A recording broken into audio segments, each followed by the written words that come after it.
All right.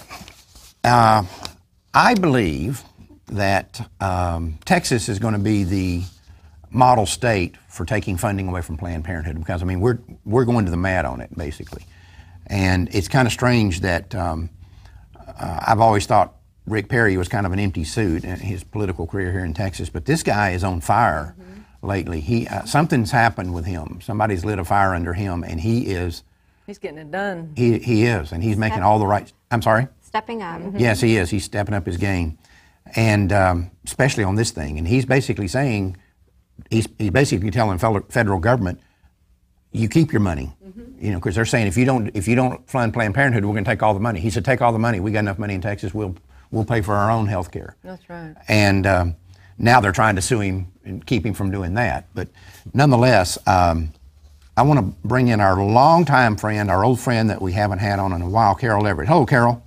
Hello there. Good to be with you. Nice to have you with us, Carol. You're down there in Austin, actually in Round Rock, but close enough to the Moscow on the Brazos down there. Yes. Tell us what you're seeing on this funding thing. I know you've been really closely involved with that in the taking away the funding from Planned Parenthood, and it's happened, and the judges have upheld it, and Planned Parenthood squealing like pigs stuck under a gate. Well, that's because we figured out where they're, we haven't completely gotten it all because we know what they're doing with these big centers, these mega centers, but we got their 13+ million out of Titles 5, 10, and 20. And at the end of that grant period, they did not get one red cent in Texas because we put the tiers in that worked in Ohio, but we did it a little bit differently. And that meant that funding under federal grants, for instance, you cannot exclude abortion providers under Title 10, abortion referrals. But we said that under Texas law, that any Title 10, 5, 10, and 20 grants coming into the state had to be distributed according to the first going to government entities, meaning county health departments, state health departments. Someone put federally qualified health care clinics in. That's all right with us. They don't do abortions. And then in the second tier, you could go to certain nonprofits that provide comprehensive and primary care. And in the third tier, Planned Parenthood could apply for the funds if there were no dollars left.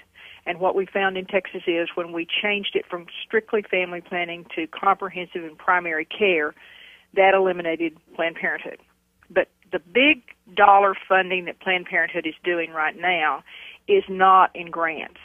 The last numbers we had, and we don't have numbers for last year yet, but the last numbers we had were they were getting $17 million a year from the Medicaid waiver, 1115A Medicaid waiver. And what is that? It's called the Women's Health Program. And so a state can apply for those funds, and then when they come in, the state is reimbursed 90% of the cost and pays only 10% of the cost for a woman who does not qualify for Medicaid to have an annual physical and to give her birth control pills or some sort of birth control.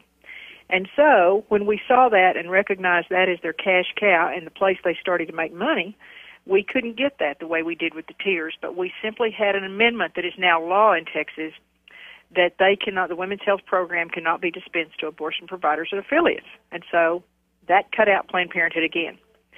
We, Texas, did not apply for the funds, those funds again. We applied for them. It was a 5-year grant. You had to reapply for 5 years. We didn't reapply. Actually, the application went in and something went wrong, and the argument with the Obama administration started, and Texas withdrew their application. Yet Obama sent money into Texas without an application pending, without funding in place. He kept sending it into Texas under the Women's Health Program, and every time he would send it, Planned Parenthood would file another lawsuit, get another restraining, temporary injunction, and they were actually funded through the end of December this year. But you're right. Perry is a cowboy. Mm-hmm. You don't get in his face. He said, look, Texas has enough money. I think it's very interesting that when we finished the last session, we were not in great shape financially.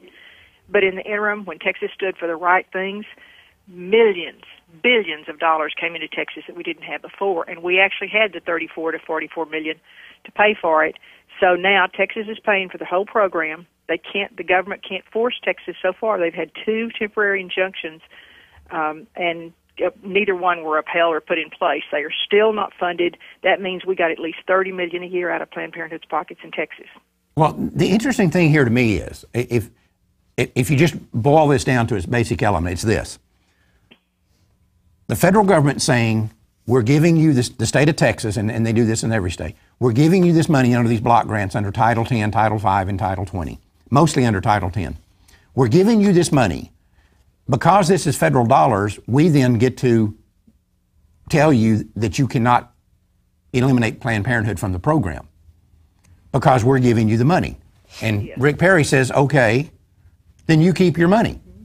We're a rich enough state, we've got enough money, we'll fund our own health care, and we'll provide the exact same health care. We've got the clinics in place, which they've already shown that they do have, but we're not going to give money to Planned Parenthood.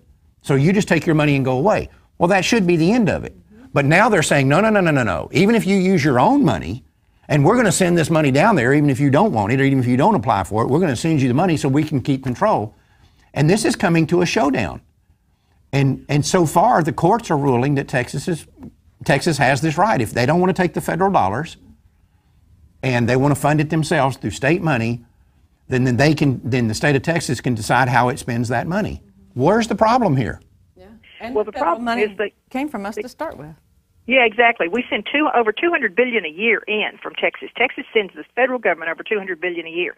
The problem with all this is they can't control it. And what we need to think about is the next step.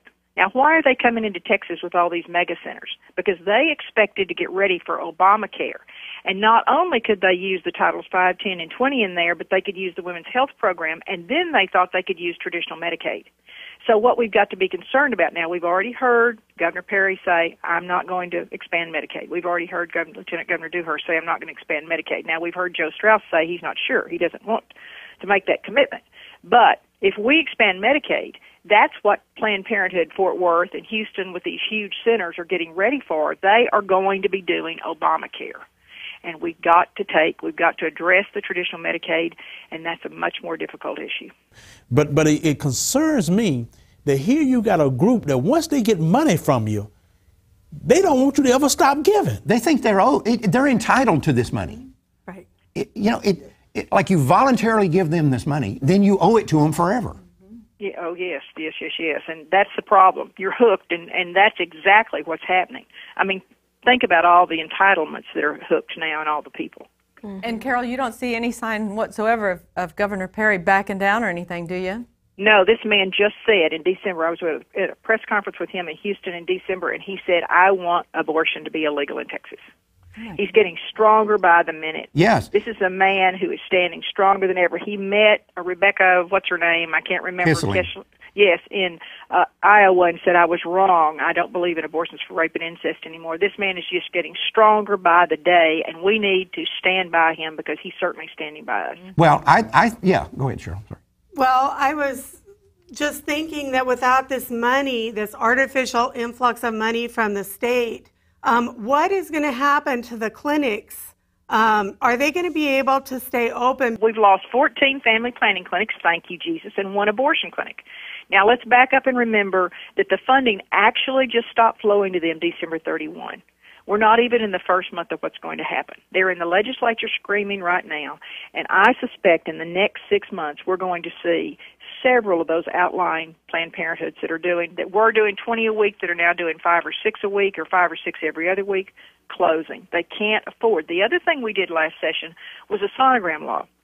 You know, we are pro-lifers, and we think the sonogram law is the thing that's important, but the part that was inserted into that required the in-person, private, confidential setting consultation with the abortionist the day before, 24 hours before the abortion, is what the abortionists are screaming about. When women hear the truth about what abortion does to them, we believe 16% of those women have fled the abortion clinic and chosen life. So we're trying to get them on all fronts, and I think that God is working a miracle. He is, because, like I said earlier, throughout his history in Texas, Rick Perry's been kind of an empty suit. But just something's happened to this man over the last 6 or 8 months, and somebody's lit a fire under him. I'd have thought maybe you got a hold of him talking to him. I didn't get a hold of him talking to him.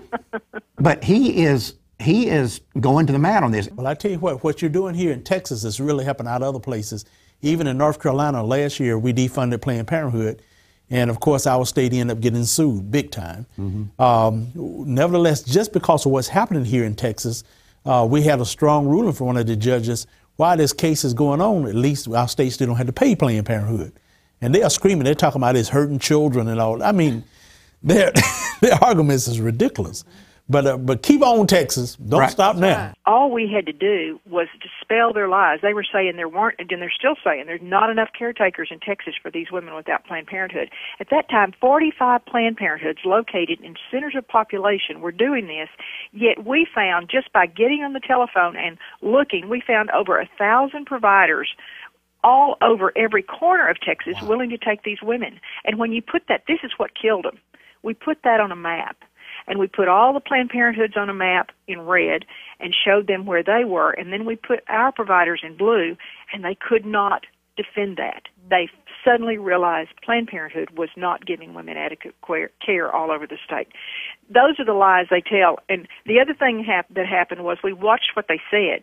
And when they came in and said, we're doing breast exams, we pulled all the records, found out there wasn't one mammogram license in a Planned Parenthood in Texas. When we said that, they took that out. So it's just following through because these folks are liars. Oh, they will. It's just calling it on their life. Yeah, exactly. They act like that Planned Parenthood is the only health care provider in the state. And if they go away, nothing happens. But like you say, there's thousands of clinics in the state of Texas that aren't getting this money that could get it. And I think there's something that needs to be said here. Well, none of these... Go ahead. None of these people these politicians that defend funding Planned Parenthood, not one of them is getting their health care from Planned Parenthood. Amen. What they're saying is, I wouldn't go there. I wouldn't send my kids there. I wouldn't send my husband, my wife, whatever there. But it's good enough for these poor people. And if we're going to look out here and say we're going to fund these things, why do we say that poor people's only option to get health care is to go to abortionists? We got to send them to the lowest common denominator in the healthcare community, which are abortionists. Why is that only good enough for them? And I want to see some of these leftist politicians that are defending Planned Parenthood. We need to be asking them in these hearings, who do you send from your family to get their health care at Planned Parenthood? Oh, I'm not going to Planned Parenthood, but it's good enough for these people out here in the inner city. It's good enough for these rural women who don't have access to other health care other than Planned Parenthood. That's what you're telling us. It's good enough for them. The point we need to go back to, and I'm sorry I'm interrupting y'all, I can't. That's okay. The point we need to go back to is this. You never see a physician, even an abortionist in a Planned Parenthood clinic, unless you're having an abortion. Mid-level providers, who are also the bottom of the barrel, are providing this health care to these women. And what Texas has done is take the low standards, increase them to private physicians just like you and I go to see every time we need to go to the doctor. And I have one more question and one more thing I want to plant. We've got to answer this. If abortion is supposed to be safe because it's legal, why in the world is there a separate lower standard for the abortion clinics in this nation? Right. When they were bringing it up in Virginia to raise the standards, the abortion industry went crazy because they knew once the standards kick in place, they were going out of business. And yet they have standards for barber shops and beauty shops. Booklet. Right. And zip for the abortion industry. Right.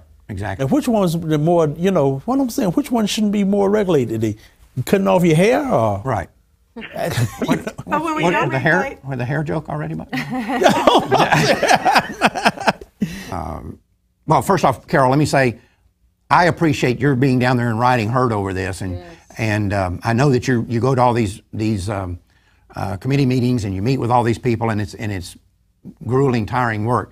But you're starting to see now the fruits of what you and others down there have done. So I want to thank you for that and tell you to keep up the good work and keep after these people. Well, listen, Carol, thanks for being with us.